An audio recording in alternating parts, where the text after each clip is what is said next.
E aí pessoal, tudo bem? Olá pessoal, tudo bom? Bom, no vídeo de hoje a gente vai responder algumas perguntas, né? Isso. Que vocês fazem aqui pra gente no nosso canal, em dúvida da nossa construção Isso, e do financiamento também. Tem algumas perguntas que é do financiamento em geral, tem algumas que é específica nossa. Então a gente separou algumas que tem mais assim recorrente pra estar respondendo.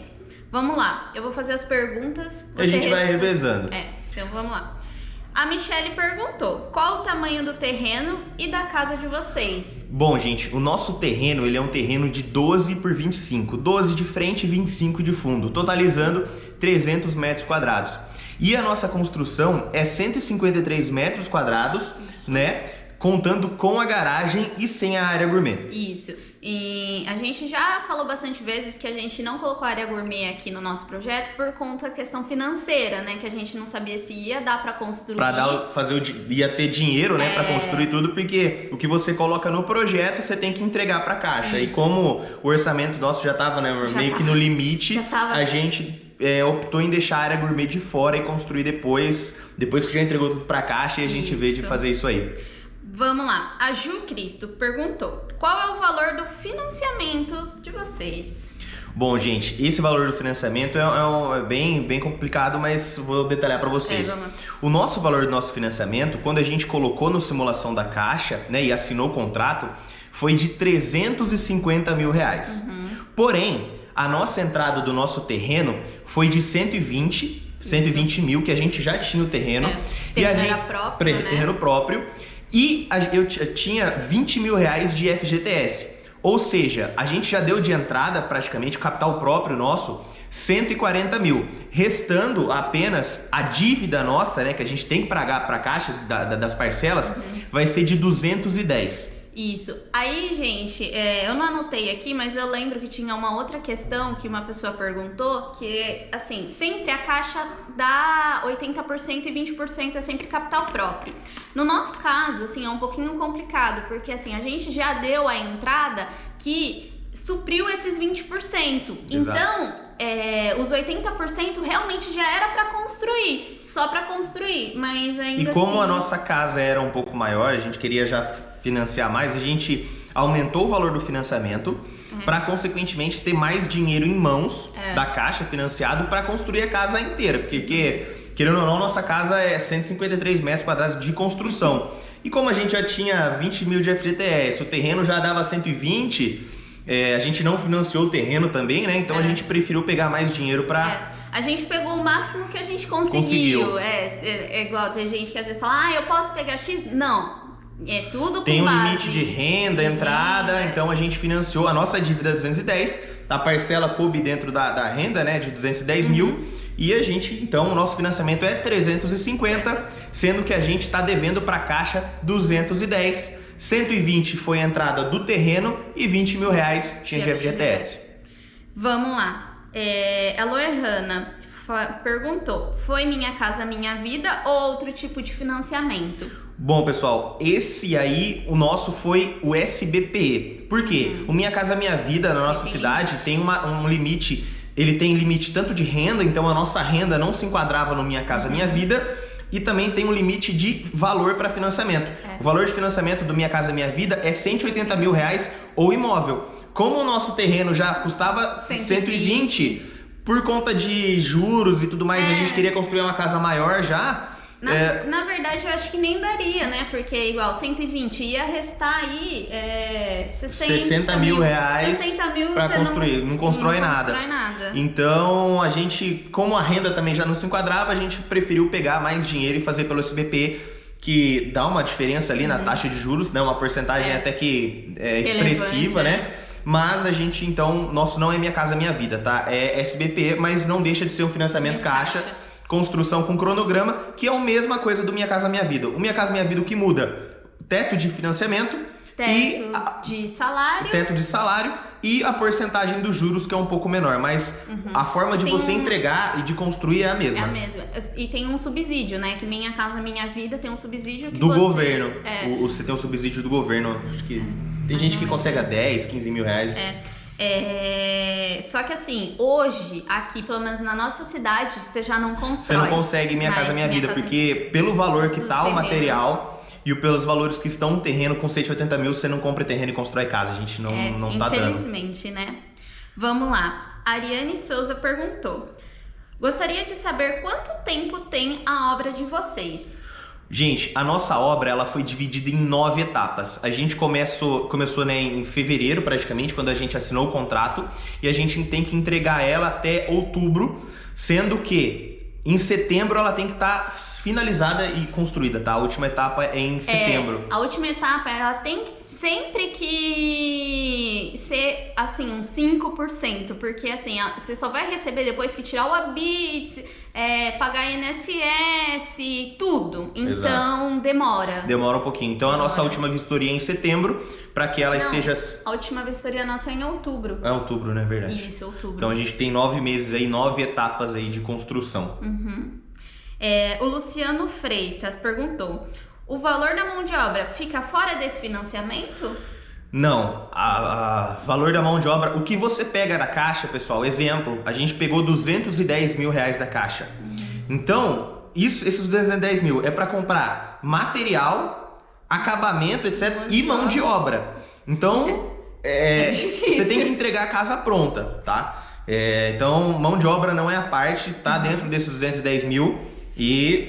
Aí, assim, quando você for fazer o cronograma, tudo, preencher, você já tem que saber mais ou menos quanto que tá as coisas, a mão de obra, para você não extrapolar muito e não ter esse dinheiro. Algumas coisas, nossa, a gente até colocou menos, falou assim, a gente queria muito colocar esquadria, mas aí a arquiteta falou, olha, vamos colocar blindex, porque se caso não der, vocês colocam blindex. Exato. Que não pode deixar de fazer. Pode melhorar o que tiver no item, mas diminuir não. O que colocou na planilha, pessoal, tem que ser feito. Então, ou seja, tudo que é de material e mão de obra, você vai ter que arcar com esse valor que você pegou do financiamento da Caixa. Se para construção sua... outro ponto, peraí. Exemplo, se você financia 200 mil reais, terreno e construção... Esses 200 mil reais você tem que comprar o terreno, a mão de obra e o material. Então, fica ligado nisso, que é tudo embutido. O que você pega da Caixa, você tem que entregar a casa pronta. Exemplo, assim, quando a gente fez o nosso cronograma, ela falou, olha, eu não sei se vai dar financeiramente esse ponto, pode ser que vocês passem um pouco. A gente falou assim, não, tudo bem, se a gente precisar pôr dinheiro do bolso, a gente vai se programando aqui. Isso. E tá tendo que colocar, viu? Isso que a gente não chegou nem no final. Vamos lá, a Suelen Santana. Vocês fizeram um projeto antes ou depois da aprovação do crédito? Bom, gente, o projeto, o arquitetônico não, tá? O esboço da planta a gente já veio fazendo bem antes, porque a gente já tinha o terreno, então a gente já veio estudando em cima, eu quero que seja assim, assado. Para dar entrada no financiamento, é necessário ter o projeto, é obrigatório, na verdade, vinculado com a PFUI, o projeto arquitetônico assinado, né, pelo engenheiro ou um arquiteto. Então, ou seja, a planta tem que estar certinha com todas as medidas, cota, fundação de painel elétrico e etc, tamanho de parede, altura, corte de telhado, tem que ter o projeto inteiro para mandar para a Caixa. Aqui na nossa cidade, em Arthur Nogueira, não há necessidade de o projeto já estar aprovado na prefeitura, mas precisa já ter dado entrada, porque a partir do momento que você assina o contrato, já começa a contar. Então, se for uma cidade que demora muito para apresentação do projeto aprovado, você não tem um alvará para início da obra. Então, aí você trava de um lado e aí você acaba se enrolando inteiro. No nosso caso, a gente inclusive deu entrada e a gente teve que ir lá na prefeitura pedir tudo. Conseguimos assim, uns dias depois de já ter assinado, então acabou que a gente perdeu uns dias para começar a obra, que atrasou o nosso e acabou que a gente perdeu a primeira etapa. Se vocês puderem ver aí nos vídeos anteriores, que a gente não recebeu, então tem que ficar ligado nisso. Então, gente, é necessário, precisa estar esse projeto assinado e dado entrada na prefeitura lá para Inclusive o cronograma, né? O é. cronograma que especifica o que você vai colocar na casa. Então, você tem que sentar a planilha preenchida, né? Já tem que estar certinho. Tem que estar certinho. Então, você tem que sentar com o seu arquiteto ou engenheiro e já falar o que você quer para ir especificando certinho no projeto e ver quanto que vai dar mais ou menos. Porque quem trabalha com isso já sabe mais ou menos uma média de quanto que gasta cada coisa.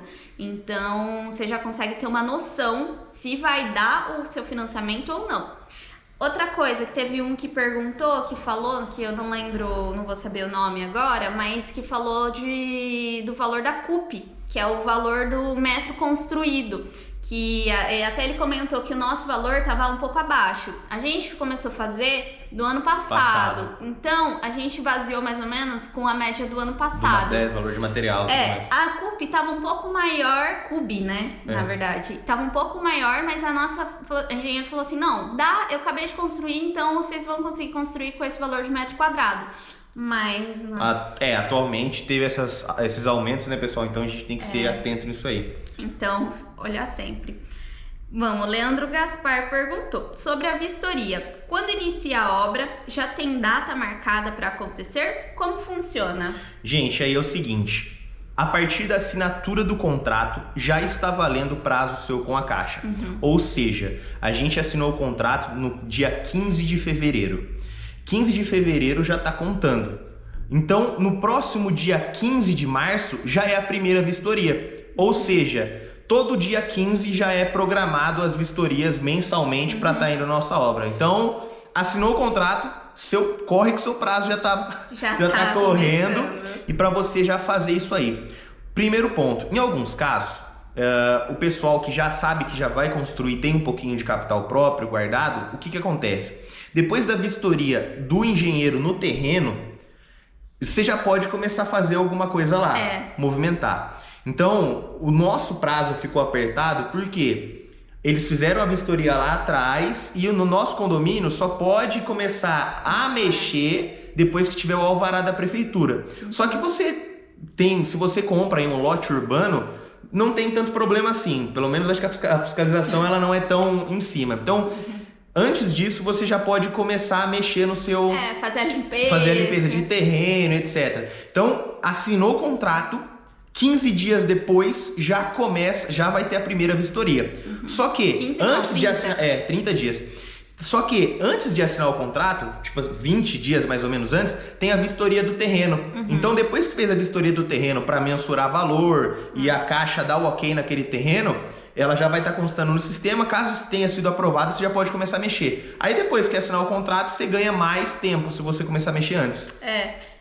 E aí sempre vai ficar igual, nós ficar todo dia 15. Às vezes acontece de um diazinho a mais, já aconteceu o dia antes. Gente, aconteceu já de dia 15 cair Domingo. Num domingo. Não, acho que foi domingo. Não, era feriado. Era feriado. Acho que foi no carnaval. Depois do carnaval. Eu não lembro, gente, mas era assim, no dia 15 era sexta-feira, não era feriado. Só que quinta-feira era feriado. O que o cara fez? Adiantou. Então, acontece. E já aconteceu de 2-3 dias depois. Então, vai muito do engenheiro entrar em contato. Tem uns que não entram em contato. Então, dia 15 sempre a Caixa expede, um dia antes a Caixa expede a ordem para o engenheiro estar fazendo a vistoria. E não é um engenheiro fixo, tá, pessoal? Pelo menos no nosso caso aqui é aleatório, né? Cada hora vai um. Eu acho que em todo lugar é assim. Deve ser assim. Não tá aqui a pergunta, mas eu lembro de cabeça uma pessoa que perguntou sobre o valor, que sempre tem, o valor que a gente pagou na mão de obra. Mão de obra. Foi? Pessoal, seguinte, o nosso pedreiro, a nossa casa, né, tem 153 metros quadrados. E, exemplo, garagem, a gente não ia fazer de laje, fez de viga metálica. O interno, a gente não ia fazer de reboco de cimento, a gente ia fazer de gesso. Área íntima, a gente não ia fazer de piso cerâmico, piso frio, a gente ia fazer de vinílico. Todos esses itens não era o pedreiro que ia fazer. Então ele descontou do valor da mão de obra e a gente fechou uma empreita para fazer um pergolado, para fazer os detalhes da frente, para fazer a garagem, né, as paredes, etc. A gente fechou em R$69 mil. Tudo. Então, sem elétrica sem também. Sem elétrica e sem pintura. Então foi 69 mil reais para ele entregar a casa construída, sem os pisos nas áreas íntimas, sem o forro da garagem, que não é ele que vai fazer, e sem o reboco interno que ia ser de gesso. Claro, só em banheiro, essas coisas que tem na área do box, que aí ele fez. Não e sem pintura reboco, e sem elétrica, né? exato. Piso. Mas, pessoal, sem elétrica, quando eu digo, é passar o fio, porque a parte do conduíte, aí ele fez, tá? Toda a infra, ele conversou com o eletricista falou, quero conduíte aqui, e ele foi fazendo. Então, isso não estava incluso, e a nossa casa de 153 metros quadrados, ele cobrou, então, 69 mil reais essa empreita para fazer. E, gente... Na época ele cobrou barato, porque ele queria entrar dentro do condomínio pra pegar mais casas maiores lá e foi ano passado também, e foi ano passado, não. A gente fechou em 2019. Não, certo? 2020. Ah, não, a gente fechou em 2020, eu tô perdido. Não, foi em dezembro de 2019. A gente comprou o terreno em 2019. Não, amor, 2020. Foi em 2020? Tô perdidaço. Mas eu lembro que antes mesmo de assinar... Ah, é verdade, meu Deus. Antes mesmo de assinar o contrato, a gente assinou o contrato em fevereiro de 21. Só que em agosto de 20, a gente já foi ver a obra dele, né? A gente já foi conversando com ele. É uma coisa muito importante até, ninguém perguntou, mas você já ter fechado com o empreiteiro. Com o empreiteiro, passar a data pra ele mais ou menos. Porque quando você assinou, começa a contar. Se você assinar e ir atrás do pedreiro, gente, aí esquece. Porque assim, pedreiro normalmente tem muitas obras. Tem muita obra, tem que esperar acabar uma pra começar outra. Então no nosso, a gente entregou o projeto pra ele, a casa vai ser isso, faz um orçamento pra mim. Aí ele falou assim, quando vocês querem começar? A gente falou, acho que em dezembro. Aí em dezembro não deu certo. Falou, a gente vai começar depois de fevereiro. E a gente começou depois de fevereiro por conta, acho que um pouco do período de chuva, que tava chovendo bastante. E ele falou assim, cara, eu vou viajar, vou tirar umas férias pra mim. Eu consigo começar em fevereiro. E a gente queria fazer com ele, falou, não tem pressa também, né, vamos esperar mais um pouquinho. Na verdade, então a gente já fechou em dezembro. Um pouquinho pra gente assinar. Alvará da prefeitura e tudo mais. A caixa também tava demorando. Demorando, final de ano, tudo para, né, gente? E a gente deu entrada no processo, acho que foi em dezembro, né? Novembro, mais ou menos, a gente já começou a fazer planilha. Então, assim, deu que foi em fevereiro. Mas é bom acertar sempre antes, tá, gente? Acho que esse vídeo já ficou longo. Ficou longo já, mas tirando algumas dúvidas, contando um pouco também, porque a gente... fala no vídeo lá atrás quanto que é o metro e... fica meio espalhado as informações, vamos fazer um resumão. Gente, comenta aqui se vocês gostaram desse tipo de vídeo. Se sim, se tiver mais dúvidas, deixa as dúvidas aqui que a gente pretende responder, fazer um outro vídeo igual. Perguntas e respostas, né? A gente faz porque às vezes tem coisas que pra gente é meio que...